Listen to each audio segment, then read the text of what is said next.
جانے تو جانے سارا باغ ہی جانے، نہ جانے تو کیا ہے، گل ہی نہ جانے. تو سب کو پتہ ہے لیکن خیبر پختونخوا کی حکومت کو اس کا پتہ نہیں. سنیے گا ذرا کیا فرما رہے ہیں دہشت گردی پہ. ان کی آراء کیا ہیں؟ جہاں 3800 دہشت گردی کے واقعات ہوئے، 80% of these terrorist incidents happened in KPK. What is the government and the ruling party in that province is saying? What is their stance on terrorism? اس کو بھی ذرا جاننا ضروری ہے، کیونکہ یہ کلیئرٹی بھی اب قوم کو مکمل آ گئی ہے کہ یہ اس جنگ میں کدھر کھڑے ہیں. اس میں ہم بعد میں بات کر لیں گے کہ کیوں کھڑے ہیں. پہلے جان لیں کہ کھڑے کدھر ہیں، کیا کہہ رہے ہیں. دوی چې د دهشتګردي د افغانستان نه کیږي، نو د افغانستان سره په بونډر باندې نور ممالک هم دي. رکیے گا دهشتګردي نه کیږي. رکیے گا، رکو، پیچھے کرو، تھوڑا پیچھے کرو. یہ کہہ رہے ہیں یہاں پہ کہ یہ دہشت گردی جو سی افغانستان سے باقی ملکوں میں کیوں نہیں ہو رہی. ابھی آپ نے سنا ہے وہ کہہ رہے ہیں 20 UN کہہ رہی ہے کہ 20 انٹرنیشنل ریجنل ٹیررسٹ آرگنائزیشن وہاں پنپ رہی ہیں. وہ تاجکستان کہہ رہا ہے کہ ہمارے ادھر دہشت گردی کر رہے ہیں. آپ ازبکستان سے پوچھیں وہ بھی یہی کہہ رہا ہے. آپ ایران سے پوچھیں وہ بھی یہی کہہ رہا ہے. آپ پاکستان سے پوچھیں وہ بھی یہی کہہ رہا ہے. وہ چائنا کہتا ہے کہ یہ ETIM کا ذکر نہیں کر رہا. چائنا کے نمائندہ بیٹھے ہوئے یونائٹڈ نیشن سیکورٹی کونسل میں کہ وہاں پہ ہے افغانستان میں. کہہ رہا ہے یہ نہیں کہہ رہا. اور یہ اپنا بیانیہ بنا رہے ہیں جھوٹا کہ جی یہ پاکستان سے سارے، باقی تو سب بڑے خوش ہیں. کون خوش ہے ان سے؟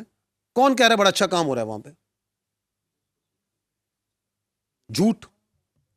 اس پہ بعد میں آئیں گے کہ کیوں اس طرح کھلم کھلا صاف جھوٹ بولا جا رہا ہے لوگوں کو کنفیوز کرنے کے لیے. تو یہ پہلا جھوٹ ذرا سن لیں، آگے چلیں.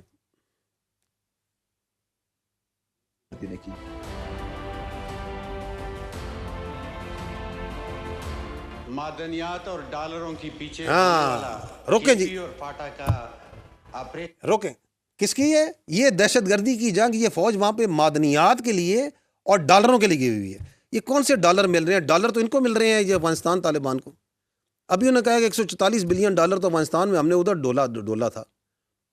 اس کے بعد سے نہیں مل رہے ان کو. وہ کدھر گیا ہے؟ وہ ہندوستان کے پاس بیٹھ کے وہاں کیا معاہدے کر رہے ہیں کہ اتنے پیسے دے دو، اس کے پیسے دے دو، اس کے پیسے دے دو. ہمیں کون دے رہا ہے کاؤنٹر ٹیررزم میں ڈالر؟ آپ سارے مجھے بیٹھے انویسٹیگیٹر صافی بیٹھے، کون دے رہا ہے ہمیں بتائیں؟ نیم کون دے رہا ہے؟ یہ پاکستان کا اپنا پیسہ، ٹیکس پیئر کا حلال کا پیسہ لگ رہا ہے اس دہشت گردی کی جنگ میں، اور ہمیں حلال کا ہی پیسہ چاہیے. معدنیات کی جنگ 4970، ہو سکتا ہے تھوڑے کم زیادہ ہوں، 5000 کے لگ بھگ معدنیات کے لائسنس ہیں جو کہ خیبر پختونخوا میں. ایسے ہی ہے نا بھائیو؟ کس نے ایشو کی ہیں؟ ادھر کیا GHQ نے ایشو کی ہیں، فیڈرل گورنمنٹ نے ایشو کی ہیں، mines and mineral department Khyber Pakhtunkhwa نے ایشو کی ہیں کیونکہ وہی مجاز اتھارٹی ہے. فوج کو ایشو کی ہیں، ایک یا دو ہوں گے جو کسی فوج کی سبسڈری کے پاس ہیں. کس کو ایشو کی ہمیں؟ کون وہاں انلیگل مائننگ کروا رہا ہے؟ اور ادھر بیٹھ کے اسمبلی میں بیٹھ کے جھوٹا بیانیہ بناتے ہیں. کیا فوج وہاں پہ کوئی بیلچے لے کے گئی ہوئی ہے، کوئی ڈرلنگ کر رہی ہے وہاں پہ؟ ہاں بالکل ہے، آپ کے پاس معدنیات کی دولت، پورے پاکستان کے پاس معدنیات کی دولت ہے، لیکن وہ دولت اسی صورت نکلے گی جب وہاں پہ امن آئے گا، وہاں پہ یہ دہشت گردی کا خاتمہ ہوگا. اس کے بغیر کیسے نکلے گی؟ ہاں ہم چاہتے ہیں، یہ ملک چاہتا ہے، خیبر پختونخوا کے عوام چاہتے ہیں کہ ان معدنیات کا فائدہ خیبر پختونخوا کے عوام کو، نسلوں کو، ان بچوں کو پہنچے. اس کے لیے امن چاہیے. اس کے لیے آپ کے اپنے صوبے کے بچے شہید ہو رہے ہیں یا نہیں ہو رہے؟ یہ میجر عدیل شہید ابھی جو شہید ہوا ہے کہاں کا تھا؟ ڈیرہ اسماعیل خان کا تھا یا نہیں تھا؟ کتنے جوان اس صوبے کے شہید ہوئے ہیں، اور آپ یہ بول کے ان شہداء کو عزت و تکریم پرووائڈ کر رہے ہیں کہ یہ معدنیات کے لیے اور ڈالروں کے لیے شہید ہو رہے ہیں. کس نے اجازت دی ہے ان کو یہ بات کرنے کی؟ آگے سنیں ان کو. یکسر مسترد کرتا ہوں. آپ نے سوچا کہ ہم باجوڑ میں آپریشن کریں گے، ہم امن میں آپریشن کریں گے، ہم تیرا میں آپریشن کریں گے، ہم کسی آپریشن کو نہیں ہونے دیں گے. یہ ہمارے سارے جو یہاں بیٹھے ہم کسی آپریشن کو نہیں ہونے دیں گے.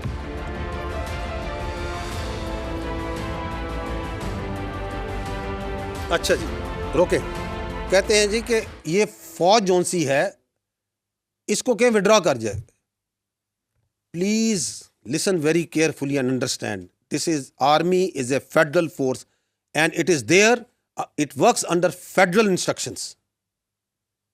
اور ہمارا آئینی اور قانونی ہم پہ حکم ہے پاکستان کی ٹیریٹوریل انٹیگریٹی اور سیکیورٹی. اور یہ آپ کو کوئی اجازت نہیں دے سکتا کہ آپ اپنی سیاست کے لیے اپنے سہولت کار پتہ نہیں کس کی سہولت کاری کرنے کے لیے آپ جو سے اپنے صوبے کو اپنے علاقوں کو دہشت گردوں کے حوالے کر دیں. تھوڑا سا ماضی میں جائیں نا, تھوڑا سا زیادہ پرانی بات نہیں ہے. جب اسی طرح کے سیاسی نعروں اور ریٹورک پہ سوات سے فوج گئی تھی تو پھر کیا ہوا تھا؟ ہے ادھر کوئی بھائی سوات کا؟ کیا ہوا تھا؟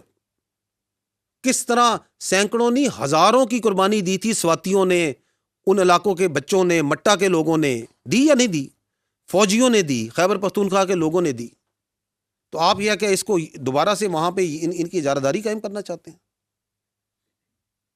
کہ آپریشن نہیں کرنے دیں گے تاکہ یہ پولیٹیکل ٹیرر کرائم نیکسس ہر جگہ پھیل جائے.